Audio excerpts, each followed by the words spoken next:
بحبني، ما بحبني، بحبني، ما بحبني، بحبني، ما بحبني. مرحبا جميعاً، أهلا فيكم بقناتي على يوتيوب. إذا كنتوا عم تحضروني للمرة الأولى معكم سنتيا بدران. بهيدا الفيديو رح خبركن كيف فينا نعرف إذا الشخص الآخر عن جد بحبنا إيه أو لا بخطوات كتير بسيطة. بس قبل، إذا بعد ما اشتركتوا بقناتي ما تنسوا تشتركوا سبسكرايب واكبسوا على زر الجرس ليوصلكم نوتيفيكيشن كل ما بنزل فيديو جديد. وهلأ تابعوني لآخر الفيديو. الخطوة الأولى تنعرف إذا الشخص الآخر أقل معجب فينا. هيدا الشخص بيطلع فينا لفترة طويلة. مثلا إذا كنا قاعدين مع مجموعة من الأصدقاء وهيدا الشخص كان هو عم بيحكي، نظره علينا رح يكون لفترة طويلة أكثر من نظره على الأشخاص الآخرين، لأنه بهيدي الطريقة هو بيكون عم بجرب يلفت انتباهنا ويجذبنا ويحسسنا إنه حديثه موجه لإلنا أكثر ما هو موجه لغير أشخاص، وأيضاً بيكون عم بيشوف ردة فعلنا على حديثه من خلال تعابير وجهنا. إذا الشخص الآخر كان بيقضي وقت كتير معكن، فهيدا بيعني إنه هيدا الشخص هو مهتم فيكن وبحبكن، لأنه الشخص يلي بحب الآخر بالرغم من كل انشغالاته ومن كل اهتماماته من شغله ويمكن دراسته وكل الأمور يلي عنده إياها بحياته، بضل يلاقي وقت كرمال يقضيه مع الشخص الآخر يلي بحبه. الشخص الآخر يلي بيكون حدكن بكل ظروف حياتكن السعيدة والحزينة هو شخص بحبكن. بس هيدا ما بيعني إنه الشخص الآخر هو منه بحاجة للقضاء الوقت مع نفسه ومع أشخاص آخرين، يمكن أصدقائه. يمكن هو يكون بحبكن بس بنفس الوقت هو بحاجة إنه يروح يشوف أصدقائه لحاله. يمكن هو بحاجة إنه يحضر ماتش فوتبول مع أصدقائه، بحاجة إنه يروح على النادي الرياضي مع أصدقائه من دون ما حبيبته تكون موجودة. ويمكن الصبية أيضاً هي بحاجة إنها تعمل جلسة ميك أب مع أصدقائها أو تشرب شاي أو قهوة مع صديقاتها، أو يمكن هي بتحب تعمل يوغا أو رقص، أو يكون عندها أي هواية معينة بتحب تعملها لحالها من دون ما حبيبها يكون موجود. هيدا ما بيعني إنه هي ما بتحب حبيبها، ولكن هي بحاجة كمان للوقت الخاص لها. الشخص يلي بيحبك أو بحبك هو الشخص يلي بجرب إنه يسعدك ويفرحك كل الوقت. هيدا الشخص هو يلي ما بيقدر يشوفك حزين لو شو ما كان السبب، كرمال هيك بيعمل المستحيل كرمال يفرحك. إذا أنت أو أنت كنت قاطعة بظرف صعب بحياتك أو في موقف معصبك في ظروف معينة عم بتعاكسك وأنت حزينة أو منك حاسة حالك أنك مرتاحة، الشخص يلي بحبك هو يلي بجرب انه يغير لك جو، يمكن ياخدك مشوار، يمكن تقعدوا تتحدثوا، يلي بجرب انه ينكت او يخبرك خبريه مهضومه بس كرمال يغير لك مزاجك وانت تبطلي حزينه. اذا كان الشريك هو سبب المشكله، لانه هيدا الشيء كتير طبيعي بين كل شريكين، ما في شخصين بيقدروا يتفقوا على كل شيء بيناتهم، ولكن اذا كان في اي مشكل وكان الشريك هو سبب المشكل، فهو رح يسعى انه يحل هيدا المشكل. على القليل بيسعى انه انتو تقعدوا مع بعضكم تحكوا بهيدا المشكل يلي صار بيناتكم ويبطل فيه زعل بيناتكم، وانما يصير فيه تفاهم، وبالتالي ترجعوا على علاقتكم الطبيعية وترجعوا تحسوا حالكم سعيدين. الشخص يلي بيحبك أو بحبك هو الشخص يلي بيكون بيعرف التفاصيل الصغيرة عنك. ببداية العلاقة إذا الشخص كان مهتم فيك أو مهتم فيك، هو الشخص يلي بيسأل عن كل شيء له علاقة فيك أو فيك، لأنه عنده الحشرية إنه يعرف كل شيء عنك. هو الشخص يلي بيسألك كيف كان يومك، لأنه بهمه إنه يعرف أنت شو عملت خلال هيدا النهار، أنت زعلت، انبسطت، في حدا زعجك، شو القصص يلي انت عملتها بحياتك اليومية. الشخص يلي بهمه تفاصيلك بيكون بيعرف شو مثلا انت طعامك المفضل، شو بتحب تعمل بوقت فراغك، انت بس تكون حزين لوين بتحب تروح او شو بتحب تعمل، انت كيف بتحب تعبر عن فرحك، كيف بتحب انك مثلا تحتفل. فالشخص يلي بحبك هو الشخص يلي بيسعى انه يعرف كل تفاصيلك، ومع مرور الوقت بيكون حافظ هيدي التفاصيل. الشخص يلي بحبك هو الشخص يلي بيحترمك. الشخصين قد ما يكونوا بحبوا بعضهم في أوقات كتير رح يختلفوا، في وجهات نظر مختلفة، في ظروف رح تعاكسهم، وبالتالي الاحترام أمر كتير ضروري، لأنه الشخص يلي بيحترمك هو يلي بيحترم وجهة نظرك وبيحترم رأيك، يلي بيسمح لك إنك تعبر عن رأيك، وبيكون عم يصغي لك وبجرب يفهم وجهة نظرك، ويمكن أنتوا تقدروا تتلاقوا بمحل وسط وتلاقوا الحل للمشكلة يلي انتوا عم بتواجهوها، وهيدا بالتالي بحاجة لاحترام متبادل بين الشريكين.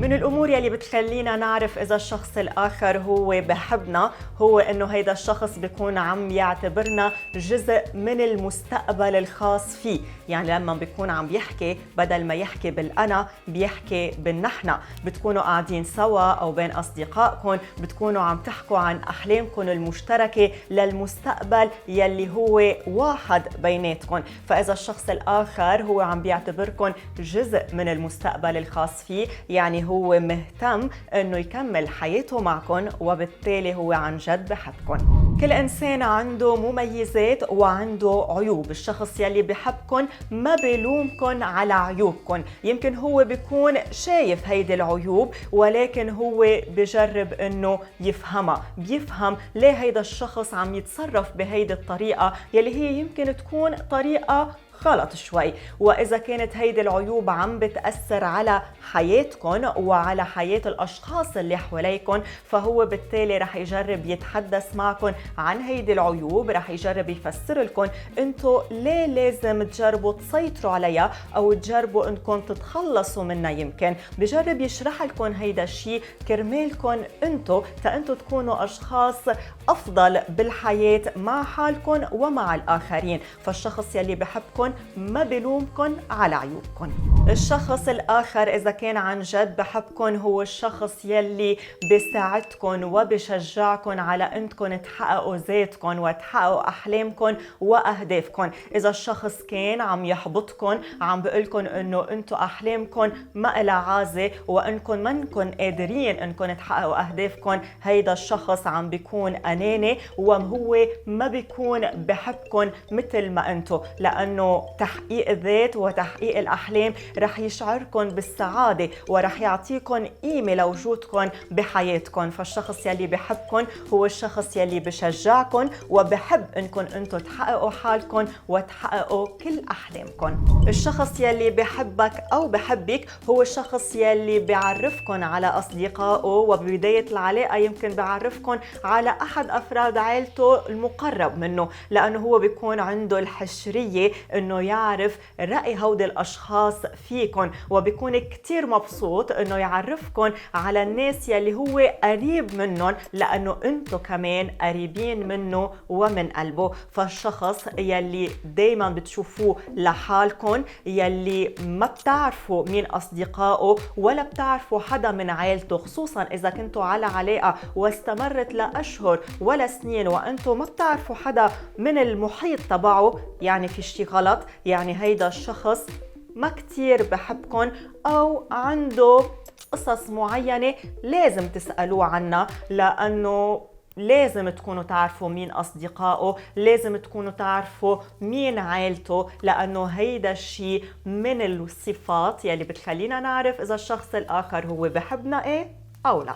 ما فينا نحكي عن الحب وعن المشاعر إلا ما بدنا نحكي عن الغيرة وعن الثقة.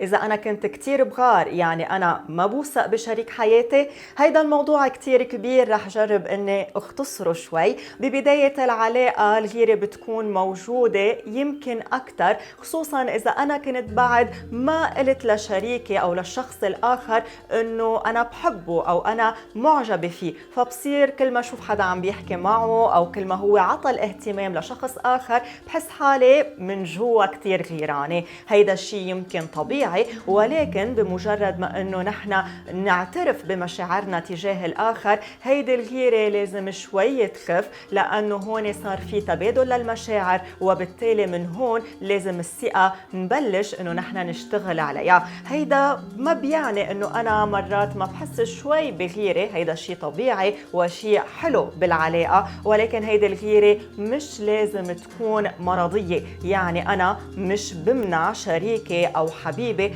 إنه هو يروح مع رفقاته لحاله من دون ما أكون أنا موجودة، أو مثلا بمنعه إنه يختلط مع أي شخص تاني من دون ما أكون أنا موجودة، أو إنه هو يحكي مع حيلا حدا لأنه أنا ماني موجودة ولأنه أنا ما بوثق فيه. هون بتجي قصة الثقة مع الآخر وبالآخر أمر كتير ضروري، لأنه من دون الثقة العلاقة ما بتستمر. يمكن ببداية العلاقة نحن منشوف الشريك كتير، ولكن إذا هيدي العلاقة طورت للزواج كونوا أكيدين إنه يمكن بال24 ساعة ما تقدروا تشوفوا الشريك غير ساعة أو ساعتين، فتخيلوا إنه هو على القليلة 20 ساعة بعيد عنكم، أنتوا ما بتعرفوا هو مع مين عم بيحكي، فأنتوا ما فيكم تحبسوه وتضلكم أنتوا مسيطرين على كل الأشخاص اللي عم بيحكي معكم. فتخيلوا إنه أنتوا ما بتوثقوا بالشريك، قديه رح تتعبوا، قديه هالعلاقة رح تكون غير صحية، وأنا أكيدة إنه هيدا العلاقة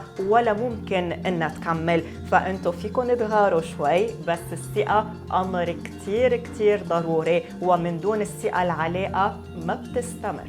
الأمر الأخير يلي بدي ألفت لكم نظركم عليه إنه الشخص يلي بيحبكم هو الشخص يلي بيكون عنده كل هيدي المجموعة بتصرفاته، مش إنه بناخد نقطة واحدة من كل يلي حكيناه وعلى أساسه بنبني إذا هيدا الشخص هو عن جد بحبنا أو لا. لأنه يمكن ببداية العلاقة هو يكون كتير بيطلع فيكم، بس بمحل معين يلاقي إنه الإعجاب خلص هون والعلاقة مش لازم تستمر. فما في أنا دايما أقول إنه هو كان يتطلع فيه كل الوقت هو وعم بيحكي، إذا كان وبطل وكل الأمور التانية منا موجودة، مثلا ما عرفكن على أصدقائه، على عائلته، ما بيقضي وقت معكم، دايما بيتحجج إنه هو مشغول وما بيشوفكن، وكل الأمور التانية، يعني هيدا الشخص ما بيحبكن، يمكن كان في إعجاب وخلص.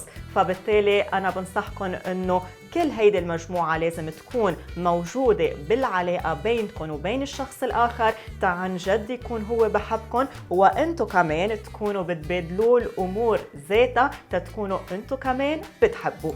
بتمنى بهيدا الفيديو اني اكون قدمت لكم الإفادة اللازمة، وبتمنى انكم تلاقوا الحب الحقيقي بحياتكم، وانكم تكونوا سعيدين مع شريك حياتكم يلي بحسسكم بالحب، بالسعادة وبالراحة والطمأنينة. هيدا أهم شيء، وما تنسوا إنه الثقة أمر كتير مهم بين الشريكين كرمال العلاقة تستمر. أنا ما رح كتر بقى حكي عليكم كتير، بشوفكم بفيديو جديد الأسبوع اللي جاي، بس قبل إذا بعد ما اشتركتوا بقناتي ما تنسوا تشتركوا سبسكرايب، وإذا عجبكم هيدا الفيديو اعملوا كمان لايك واتركوا لي كومنت بخانة التعليقات، وتابعوني على كل مواقع التواصل الاجتماعي خصوصا فيسبوك وانستغرام. بشوفكم الأسبوع اللي جاي، باي باي.